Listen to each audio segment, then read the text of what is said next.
Hey everyone, and welcome to the Reach Me Heights podcast experience, episode 78. And on today's show, we have a special guest. We have one of our own. We have Robert. Welcome to the Reach Me Heights podcast experience. Finally, you're actually coming on, so everybody can see hi everybody. your face. So I'm going to pickle your brain. Let's do it. I'm Okay. excited for this. Right, how about we just kick it off by you telling everyone about yourself? I mean, so first of all, the last two podcasts went really well with Aaliyah and Emily, so funny. I'm under no illusion that I have to try and make this funny, which Does funny not. things to me don't come naturally. So I've been well warned that I need to try and crack a few jokes. So let's see how this goes. What was the question about me? About yourself, yeah. Okay, so probably a lot of you already know me or know a little bit about me, so I'll keep this bit short. So essentially, I'm a strength and conditioning coach. My background is in training athletes. I've trained 11 Olympic level athletes. I've worked in 13 different sports. Irish dancing before Lauren was completely new to me, so Lauren was my first athlete in Irish dancing. Through that, I spent a long term studying the sport of Irish dancing, which hadn't been done before. And obviously, Lauren then done tremendously well through her training. And the results that she got, and we knew the training worked. And so, lo and behold, Reaching New Heights was born. And for Reaching New Heights, I'm basically head of fitness for Reaching New Heights. So I look after all of the scheduling of the fitness training and the type of fitness training. So if you've ever had to do any sort of fitness training at all through Irish Dance, through Reaching New Heights, I would have had some involvement in that in some shape or form. So that's kind of, in a nutshell, what I do and who I am. Good. Right, so here we go. You ready? What have you seen change in Irish dance since you've been involved in this sport? Okay. What have I seen change? So I mean, listen, if we look at Irish dancing across, I don't know, a 20 or 30 year period, I'm sure a lot of people have seen a lot of changes. I wasn't involved in the industry back then. So in the short period that I've been involved, which is probably,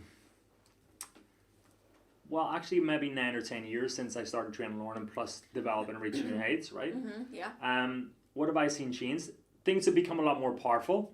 Certainly since we have got involved in training, what I've seen change with Lauren's training was definitely how we introduced a lot more emphasis on the movements, right? So when I came in, everybody's kind of doing the movements, and I knew that we needed to get Lauren more stronger and more powerful and sharper so she could stand out. And so that's kind of was the slow kind of turn of everything, if you like. And then since then, and since we've been able to, move away from just training Lauren and train a lot more of you guys, the sport has definitely changed in terms of the execution of the movements, so the speed and the sharpness and the power. So what has changed is definitely, number one, the power in the movements, and that's going to be down to two things. One is going to be just in general, people have started going to the gym a lot more in this era. So, females have really started going to the gym over the last kind of 5, 6, 7, 8 years. It's been a lot more accepted. The fitness industry has only really been around 30 years. If you the fitness industry is huge, but when you think about how long it's actually been here, mums and dads didn't really go to the gym. Like, my mum and dad didn't, your mum and dad didn't. It's probably a 30-year thing, so females only really came in at the end of that period. And so now that kind of, the last 5, 6 years, females have started training more. Their glutes are more stronger.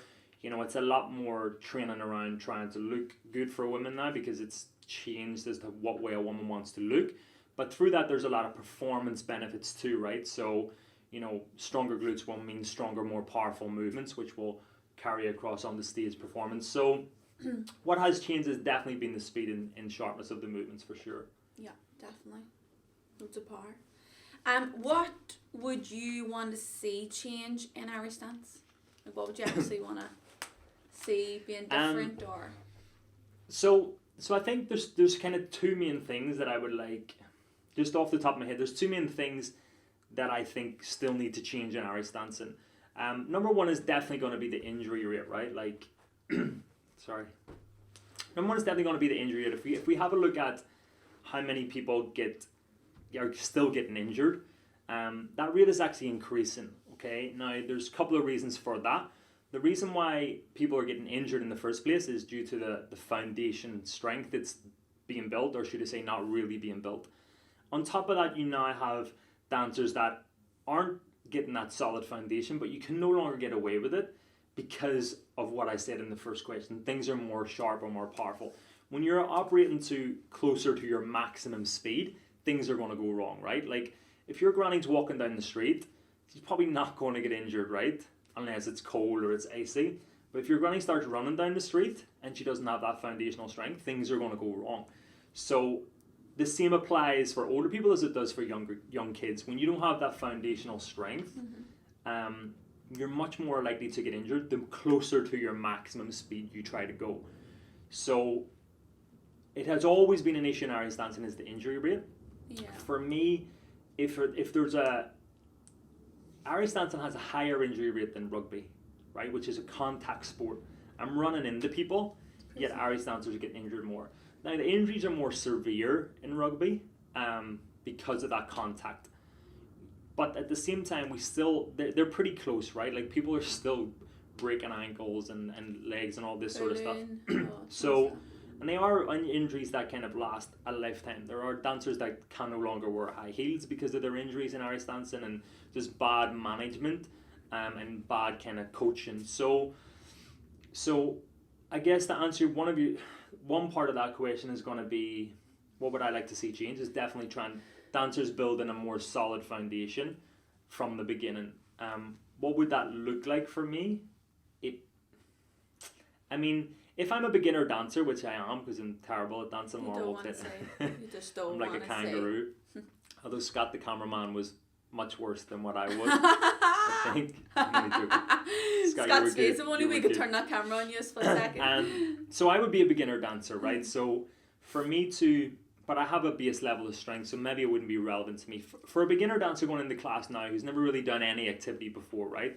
Like your typical 6 to 9 year old that's going in, they're being taught how to do steps, right? So they're being taught a technique, a movement pattern, but they're not actually being taught the impact. So they're walking through the steps. There's no impact. There's not really much, physical activity. But what's happening there is they're learning a motor skill. It's like learning how to walk or hold the pen or ride a bike. You're learning over and over again. However, when you know that skill, you then have to do that at full speed. So it might take me, I don't know, how long would it take a beginner to learn steps? A couple of hours. It depends. They could have their over 2-3s by the end of class or a week or 2. Oh, really? But they some make it mixed up. Learn, oh, yeah, right? yeah. Oh, yeah. Okay, so a couple of weeks, say. Okay, so what happens? So after a couple of weeks, they're no longer a beginner?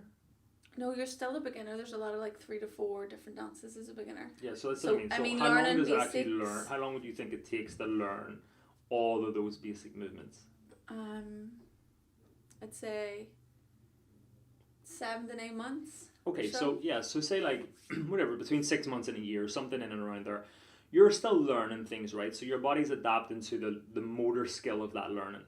But it's not really adapting to the physical effort that's required when you know how to do them at full speed. So for example, when you're learning the steps, but now in 6 months' time, you're going to have to go through them at full speed.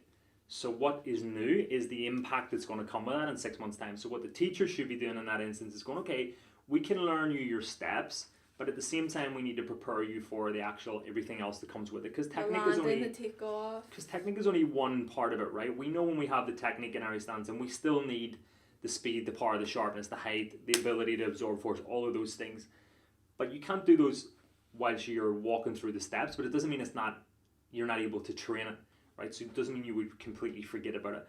So in my opinion, what I would like to see change as an Irish dancer starting off would be that they're learning their steps, but we also take some time in class or outside of class to, learn some balance drills, learn some agility drills, learn some impact, some bounds on grass, or just if really you understand, even when they're doing a jump and a hop, that I don't want to hear you landing, I shouldn't hear you landing, for a child to be like, oh, I'm not allowed to land like this. Because you can walk through steps with beginners, but then in a year's time, I could have a beginner hop over a a rope on the ground or hop over a line, and they're just like landing super heavy on each side because they haven't developed the athletic component of it yet. They've just developed the movement pattern. So what should be happening is they should be learning their steps and developing some athletic skills at the same time. And yes, they kind of are, but where you're trying to do something that's technical, you're going to be limited by your athletic skills. Like if I'm a runner, I can run really fast, but if you put a couple of hurdles in front of me,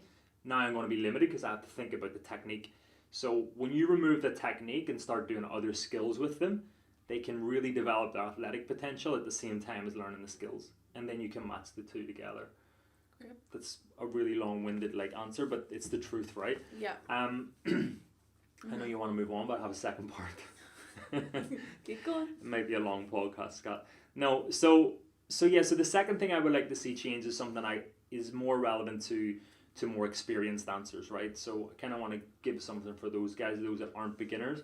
And that's something that I always talk about a lot, and that is this, dances back to back and peaking for a competition, right? This kind of is something that is a big stickler for me because it always goes back to injuries and it always leads back to poor performances.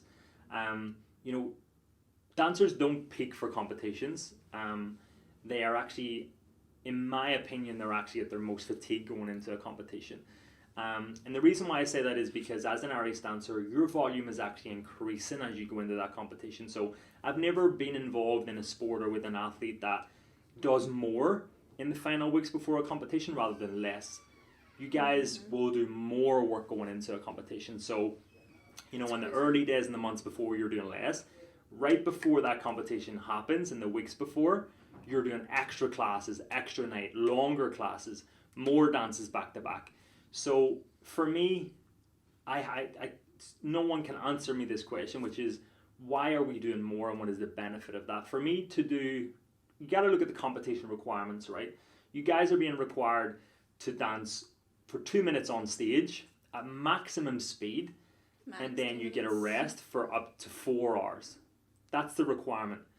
So then when we look at the training in the weeks leading into the competition, we're doing 6, 7, 8, 9, 10 dances back to back, which is complete opposite of what is being asked of you on stage.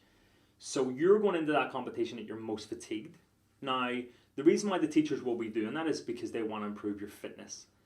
But if you look at the technique that is suffering when you're doing 6 or 7 or 8 dances back to back, increase the injury rate, everything. An injury rate, right? But you're preparing for a different sport. Like if you're preparing for a marathon and you have to sprint, it doesn't end well.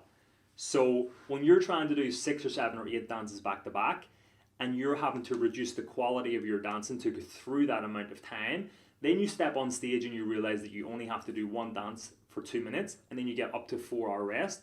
It is in no way similar to what you've just been training in the weeks leading into the competition. So you cannot prepare for a longer event and then ask yourself why you're not getting that speed and sharpness on stage when you're trying to do a shorter event. If you're looking at the fitness quality there, you're thinking about, well, I can see the method behind it. I can see why it's got to that point. I can see why people will think more is better. But actually less is better, but just at a higher quality. Because you guys are competing in a speed-based sport. So you want to be doing things with maximum speed and long rests. But instead, me giving you 8 dances back to back, you're going to be doing it at minimal speeds for long duration. Like if you start a 100-meter sprint and I keep moving the line back every time you get close to it, at some point you're going to be like, screw this, I got to slow down, right? And that's exactly what's happening. If I give you one of something to do, you're going to have a completely different mindset of doing one dance than you are if I give you 6 of something to do. Because you're going into that 6 knowing that you have to reduce the quality of your dancing to get through it. So if the aim of the teachers is to get you to dance 6 or 8 dances back to back for the fitness element of continuing to go on that long, you could run the same length of time. You could go and run for 68-minute intervals, but don't put yourself through the dancing of 68 minutes because your technique is going to be terrible. Another good example would be me getting a boxer to punch a punching bag for 68 minutes straight. Their technique is going to be awful after 30 seconds to 1 minute because they don't need to do that for 68 minutes, right? So you guys are training to do something that's not being asked of you on stage, and that to me is a problem, and that to me is something I would like to change. Definitely. And I think people are listening. Loud, when you say it out loud, it makes Yeah. It makes so much more sense. And by the way, no one's doing it on purpose, right? No one knows that this is wrong, and they're like, ha ha ha, I'm going to do it anyway because Yeah. I don't like the 50 people They're in my just school, trying and their I want to best. see like the general conception is more just is like- always better, but you're in a speed-based sport, right? So and don't get me wrong, some people in the class might need to do 68 dances back to back. They may be super unfit, they might be the lazy dancer, they might be the kid that hasn't done any work. And for me as a teacher, I would be like, you know what, you just need to keep dancing because you need to get your fitness up. I understand that. Maybe we just don't make them do it through dancing, and we don't develop sloppy technique, but we make them run it instead or something like that. But by all means, there's absolutely people in the class need to work on their fitness. I would just like to see it worked on 12 weeks before the competition, Yeah. and in those final 2 weeks, we taper off the amount of volume and just make everything sharp, crisp with long recoveries. Yeah, and it's great because a lot of like dance teachers do their exams around to teach dance and stuff like that. Generic fitness. So it's been like that for years and years and years. Yep. But again, because people are getting better height, better speed, more skillful, like their injury rate's getting higher again because they're like, wait, how do we handle this? So Yep. with you bringing it, obviously the first in the dancing industry to go and study and actually educate people and whatever, it's great because now, like you said, and we know many people, teachers, top teachers, like judges, now they're going, hold on a second, have you done your sprints? Hold on a second, bring me in your timetable. Like, I'm seeing it non-stop changing, and it's benefiting the kids. So, It up in the 100% has level got better, again. Can you imagine for next sure. year? Do you know? Yeah. So it'll be great. Okay. Is strength training relevant for Irish dance? I mean, Dun, dun, dun, dun. well, I mean, Just 100% as it's relevant. I think this is a good question, and I think I know the reason why you asked it's a little bit more detailed than the obvious answer. I think the reason why, we would put this question in is because a lot of people don't think it's relevant, right? So, obviously I'm going to say, yes, I do think strength training is relevant for Irish dancing, but I think it's more important to think about why people don't think it's relevant. And the early days of Reaching New Heights, there's always going to be, any day of any business, there's always going to be people that are against what you do. But in the early days of Reaching New Heights, when we were bringing in this strength training, you always are going to get a lot of backlash of people thinking that strength training isn't relevant, especially because it's a private sport, a lot of people do it for fun, and it's a younger generation sport, and it's predominantly female. So already there's 4 things that people are going to be kind of a bit on the fence about why someone needs to do stuff outside of class. And then when you say it's going to be strength training, instantly they're thinking injuries and so on. Irish dancers have more chance of getting injured Irish dancing than they do strength training. You strength train so that you don't get injured in dancing, right? But You're then not- when you get injured, they're doing strength training. Like, do you know what I Exactly, mean? It's like like- a yo-yo. Exactly. So everybody's against strength training until they get injured, and then all of a sudden they're sending their kids to physiotherapy to do strength training to fix the injury. Yeah. So it's just, it's the misconception. It's like you sending your kid to school with a really heavy backpack, they're strength training. It doesn't matter. We've told this story a few times, but for Yeah. anybody watching who hasn't heard the story, we trained a girl in Dublin who we started her strength training. She went to a gym. We wanted her to use a 7 kg dumbbell or kettlebell. They wouldn't let her use that, but they would let her use a medicine ball at 7 kg.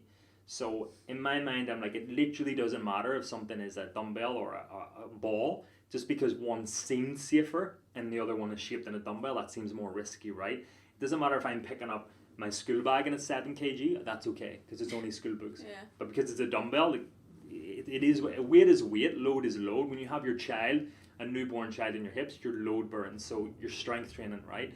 So anything with movement, anything that requires your muscle, you can improve through strength training. So it doesn't matter if it's a sport, it doesn't matter if it's a performance, like, some people think it's a performance on a sport. It doesn't matter.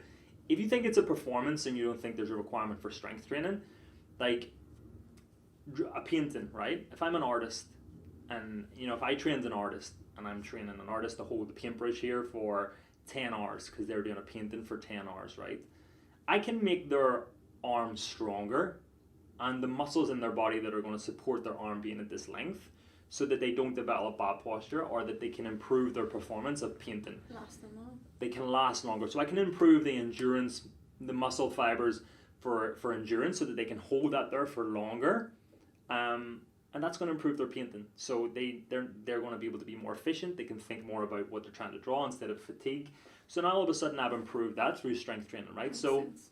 it doesn't matter if whatever it is you want to call it, if you do movement with muscle, you can improve the strength and therefore you can improve the performance, and you can reduce the injury risk and the fatigue. And you know, if you're forcing something and you don't have the strength, the chances are you're going to have to use other muscle body parts to assist you, which means you're going to develop weaknesses in other places and so on. So where there's movement, there's muscle, and where there's muscle, we can get that stronger. And so I do feel that, you know, Ari Stanton 100% has a place for strength training, just as anything that you do movement can be improved. Yeah, and I think with the whole So get strong, guys. yeah, I think with the whole strength and conditioning as well, because like majority of dancers are now doing strength and conditioning. They're now, do you know, it's getting to a stage, if you don't do it, you're going to get left behind, because everybody's like, you've no other choice but to move forward. Yep. Do you know? Of course, I mean, like when one person starts to do something, Yeah. it changes the game for everybody. Like Olympic sprinters don't need to lift weights until the first person done it. Now all of a sudden everybody needs to do it, right? So you don't need to be strong on stage or powerful on stage until one person is strong and powerful. Now you got to start figuring out ways of how to be strong and powerful. And guys, this is why you got to be asking questions. You got to be learning. You got to be teaching yourself, because, you know, things are moving forward, and people are like, you know, it's too extreme. It's too extreme. You know, being the best at anything in the world is extreme. So like, you tell me if you really want to be the best in the world, and then tell me why that doesn't deserve an extreme level of dedication and an extreme work ethic. Like, like, why do you deserve to be the best in the world, but also get it easy at the same time? Like, you didn't get it easy, Aaliyah didn't get it easy, Emmy didn't get it easy. So how are you going to do it? And B, why would you deserve that, right? It's an extreme. Being the top 1% of anything in the world is extreme. Like, Scott's a cameraman. For Scott to be the best 1% of cameramen in the world, he needs to dedicate his entire life to it. Because if someone dedicates 100 hours a week, someone else is going to have to dedicate 120, right? Like, it becomes about potential, and then it becomes about who's working hardest at that potential. So yeah, I mean, it's extreme, but that's what it takes. Next, best advice for a beginner. And I think that's really good, because there's so many beginners. Have fun. I think what happens when sports get technical, and there is, you know, higher, you know, there is more requirement to strength train, there is more requirement to do all the things that are now coming out, you also then risk losing the opposite of remembering why it all started, we always right? say that, like, remember how you fell in love with it in the first place. Exactly. So whilst we're here talking about, you know, you need to do this, you need to stop doing dances back to back, you need to do this, the opposite is also true, right? You need to, you join because you want to develop that passion. And so one thing that teachers do amazingly well is they create that passion in the school, and they create the love for the sport. And that is also probably why they are kind of against changes. I think that should never change. I think, you know, they develop that, we all love Ari Stanton, so we commit our lives to it, and they, you know, the camaraderie and all that sort of stuff. So I think, you know, remember that you're a beginner, and just take time to do that. Some a more actionable piece of advice would be to a beginner doing beginner steps needs to do things over and over and over again, right? So again, it's like, if I'm learning a new skill, if I'm learning how to ride a bike or how to walk, it just becomes about practicing over and over and over and over again until you perfect that skill, right? If you look at running, there's not much skill involved in running. I can perfect the skill of running pretty quickly. And then I move on to the other elements, right? In Ari Stanton, it's a very technical sport, right? If I want to go from running to being a hurdler or a pole vaulter, now the technical level of that event has now changed. So now my requirement to spend more time on technique has also changed. So each week I'll probably have to spend, 2-3 sessions per week learning the technique of hurdling. But I can't forget that when I know how to hurdle, I still have to have the speed and the sharpness and the power. So the more we increase the technique of an event, the more time needs to be spent on the actual technique, but it doesn't take away from the fact you still need everything else, which is why the demands are harder. So as a dancer and a beginner, it's a perfect time for you to really build that technique. You know, critique your technique, as you said in your post the other night, spend a lot of time. You got to feel the muscles working. You got to feel what's happening. You It's see it. it's very hard for you to take feedback if you don't really know what they're talking about, because you can't feel it, right? So you got to develop that mind muscle connection, that body awareness. Like me telling you to turn your feet out, you don't really know how to do it. Through time, you'll be like, now I know what you mean. There's Ask questions. Always dancers ask that have been questions. dancing for 3-4 years and only certain things click after that amount of time, because they're Even like, older dancers now, I ask. I get them. what you mean. Yeah. I'm sure you get a lot with your privates and stuff, right? Yeah. And that's a connection that's just never been there before, right? So maybe someone will word something a bit differently, or you'll feel a muscle you haven't show a felt certain before. way, or So that comes from self-awareness and self-body awareness. And so the more time you spend as a beginner practicing that, and learning your own feedback and learning what you're really looking for instead of just having someone else watch you, the quicker you can move on to the more, the higher levels of dancing. So my advice would be, yes, have fun. The more technical the sport gets, the more risk there is of people not having fun at the younger end. And years ago, Irish dance, it was 100% fun. There was no strength training or anything involved. So it's important to keep that balance. So have fun, but use that time as a beginner to really focus on your technique. But it's repetition. It's learning how to walk, but at a higher level. Yeah, great.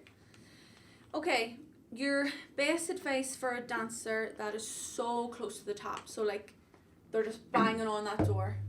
That was me for a long time. This is well worded. I mean, good way around. My advice for someone that's trying to reach the top, they're close to the top, is the complete opposite of everything I just said for a beginner. So I'm not saying don't have fun, but you're serious now, right? Now it's time to get extreme. No, you really want it. So when I'm saying as a beginner, you need to practice all of your steps over and over and over again. As an advanced dancer, it's the opposite. Yeah.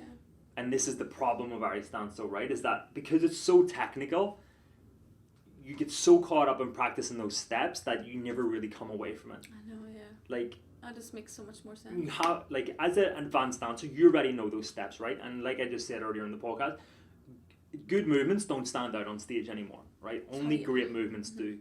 So when you're one of the dancers at the top trying to break into that top 10 or whatever, I can guarantee your movements are good, but so is the top other 20 people on stage. So it's like, how do you get your movements from being good to being great? And going from good to great isn't about learning technique. But yet you guys are practicing technique in class 4 or 5 times a week, and you're doing your 6 and 7, 8 dances back to back. It's the complete opposite advice of a beginner, which is instead of practicing your technique all the time, you know that technique. Like if you stop, like what we've said before, you stopped dancing for 5 years, you hadn't danced in 5 years, and then you danced at your sister's wedding, and the technique was like, you'll remember it. It doesn't mean it's going to be 100% sharp, but the technique is always there. When I know, Like riding a bike, you always know. like when you learn how to ride a bike, you're always going to know how to ride a bike. So when you are at that level of dancer, you know those motor patterns in your head, no problem. But what you need to be focusing on is how do you take that movement of like something you would have done on social media the other night, for example, was called high knees. Yeah. Like Bangs. high knee bang It's- or whatever. Yeah, it's the execution, it's the Do you want me to skill show the stand movement? out. Oh my god. You just sit there. So it's about how do I take that movement, where if someone was practicing that movement, what would you call that movement? Bangs, just different heights of bangs. What angle I was Okay. putting my knee. So different heights of bangs, right? Visually, I know what it is. I'm just not sure of the term, but when someone's repetitively doing that for 6 or 7 dances back to back, what height are those bangs going to be? You're only going to be this height, right? You're not getting the foot off the floor. But what height on stage do you want those bangs to be? You want them to be here because that's what's going to stand out. So when you're training, when you're doing repetitive movements all the time, you're just trying to train fitness, and without realizing it, you think you're training your dance, but you're not training your dance. You're training your fitness through dance. If you were training your dance, you'd put the fitness to the side and you'd actually work on the execution of the movement. And you'd work on getting your knee higher, as Lauren is saying, and now you're going to stand out on stage. So now you go from a good dancer to a great dancer, because you got to get yourself away from trying to improve your fitness through dance. You Yes, need to it'll just completely happen. stand out now. That's why we're talking about as well, even the upper body. How you even hold yourself when you get to that level. It's about what way you're holding, what way the angle is, what way you're at. Yeah. Okay, how do I grab attention? Because my technique's already perfect, but I need to. It's that all those tiny nitty gritty things that you kind of build as an overall performance. So there's so many elements to becoming an Irish dancer. Technique is one, but because it's the first hurdle you face as an entry level going into Irish dancing, you spend so long on it, you forget about the other elements, right? And for years, technique was enough to win competitions, so people didn't need to move on to the other components. Now you do. As a good dancer, you're not going to win a competition, right? And it's good. It's good for the sport. It makes everybody work harder. It keeps improving the bar, but you're going to be left behind if you're not thinking about the other elements. So when you're a good dancer, you've probably got really good fitness levels. There's other things you can do outside of class to really put those fitness levels to great levels. And then there's things you can do with your dancing to make them good dance movements to great dance movements. And what that's not is doing them back to back over and over again. But what that is taking a movement like Lauren showed you, which is bringing the knee up high, and doing that. Teaching yourself to do things at full range of motion with full speed and sharpness. And you're not going to get that from doing things repetitively. So my advice to someone that's good trying to be great is stop doing repetition and get the speed and sharpness in there. My advice to someone that's a beginner trying to be good is repetition. But somewhere along that line, those goals change and your training needs to change too. Yeah, great. Good. And guys, that's the difference as well, what Robert just said there about the execution, the skill when you're already good, because there are so many brilliant dancers, beautiful dancers, and just are missing that wee extra edge and not understanding it. Do you know what I mean? That's why when I do those videos and those tips, I'm getting you to think, now it's a couple of seconds, it's one bang, it's one whatever. You might repeat that bang 3 times on each leg through a full dance. But when you look at the overall, if you recorded yourself doing the small to the big, you're like, whoa, oh my God, you see that? That pop all the time. But can you imagine that you were popping all the time from start to finish, where the judges almost get so excited to watch your whole dance and can't take your eyes off you? It's finding that little inner skill, technique, execution that really just helps you filter to the top, and that's where you get the world champions. That's where you get the champion, that extra edge in their skills. You're like, oh, that's why she won. She done that extra. So you see that difference. But I think that's really, really good to expand on, because there's so many brilliant dancers out there. There's a lot. Like, there's a lot of good dancers. There's a lot of parents that will contact us and So say, good. my daughter's such a pretty dancer. She's got really good technique, but we just don't know what's wrong. And we instantly know what's wrong. We know that we just need that oomph. We need that lift. We need to stand out. But in order to get that, the style of training must change. And you got to be okay with that. The problem is you freak out, or the parent or the teacher freaks out because they don't want to change something that they feel is working. But then my question is, well, is it really working? How long has the results been like this? And generally it's been like 3-4 years and not much has changed. Yeah. So the question is, how long are you willing to tolerate your results not improving for before you'll be willing for us to change your training? And everybody has a time period. It's just who's willing to change it first, right? And when I say change it, you don't need a complete overhaul of it, but just something as simple as what we just said, which is take your good movements and make them great. Okay, how do we do that? You got to do them with better execution. How do we do that? Stop doing them for 8 minutes for a start. Do it for 10 seconds. Lauren's social media clip lasts 30 seconds, right? But take away all the talking, the actual dancing lasts 30 seconds. Start with that. Make them look like that for 30 seconds and build it up to 45. And that's what I used to do training as a world champion, like that stop-start execution on every specific bit that I didn't have to think twice when I was putting it all together. I knew high bang, back foot, tilting this way, did it. Breaking that movement down might take me 1 hour, but that 1 hour is precious because now I have that perfect outstanding movement that is synced now once I do my full dance back in class in front of my teachers. But people don't get that executing that one movement, not fatiguing. Everybody thinks you got to a be lot out of of breaks breath, and right, stuff. to be working hard. So No way. exactly like you just said, that's not going to improve your fitness at all, right? Doing that movement for 1 hour and probably taking loads of rest in between, it's not going to improve your fitness and your stamina. But that's okay, because this is so crucial. Like, you can have the best stamina. You can be Paula Radcliffe or Mo Farah on stage and have the best stamina in the world, but if you can't execute a movement like that, it's not going to matter, right? So what's a priority? The priority is getting the movements like that, and fitness is easy to build up. Fitness is very easy to build up, right? There's nothing technical about it. You just got to put in the work. So Makes sense, doesn't it? You actually just say it out loud. What is your future vision for RNH? Because I've already said mine. We're going to go to space. Oh my god. He's I want to obsessed. take all the dancers He wants to go to space. Mars. That's all I hear. I do want to go to Mars. I want to be one of the first. Not one of the first. I just in my lifetime I'd like to be able to You go want to to bring Mars. your RNH t-shirt up? Mm-hmm. Yeah. Going to Yeah. do a fitness video up And we'll there. do a competition. I'll bring one dancer up with me. The belly top competition was nothing. This is going to be like brilliant. Future vision for Reach New Heights. Okay. Reach New Heights is basically created to continually, sounds super cliche, right? But reach new heights. So we're always thinking of how can we continue to improve how we train. You know, initially we started off with the book, then we started off with workshop seminars. We put that online so everybody can access it in the world in course format, and now we're coming into on demand. You know, what does the future look like for Reach New Heights? Well, really the question is, what does the future look like for Ari Stance training? And so the future is literally going to be, in a nutshell, the future is going to be how do we get live training streamed into your home.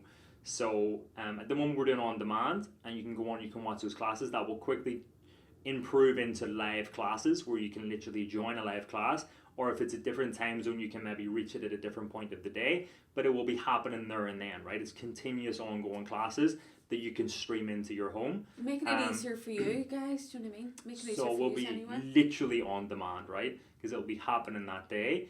The progression on from that will be a lot more events. So we want to put on big, huge Reach New Heights on demand workshops where the We love classes our are top happening dancers as live. well, You know, 200-300 dancers.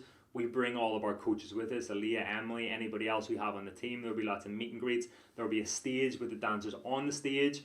There will be hundreds of kids in front of the stage. We take live classes just like you would do in the program online, only it's happening in the event space. Happy event, exciting event, everybody working hard with a DJ coming We in. have like, music, lighting. We will have an outside arena where we can walk around with clothing stalls. We'll have a presenter who will literally live stream the event to anybody that can't make it, right? So if you're in Australia and you want to join in the event, you can just grab yourself a pass, and we'll have a presenter presenting the whole event. So sick. You know, that's literally where we're headed. And then I think the big one for us will hopefully be a Reach New Heights competition. I would love to run an RNH competition. We've got a lot of ways where we're going to make things a lot differently, as we always have, so I don't want to share those. And live stream the competition. And yeah, I think literally just a lot of live streaming and a lot of real-time training live classes at any time. So sorry guys, the battery went dead because Robert loves to talk. Okay, but we're on our final question. Are you ready? Let's go. So, one fun fact about you.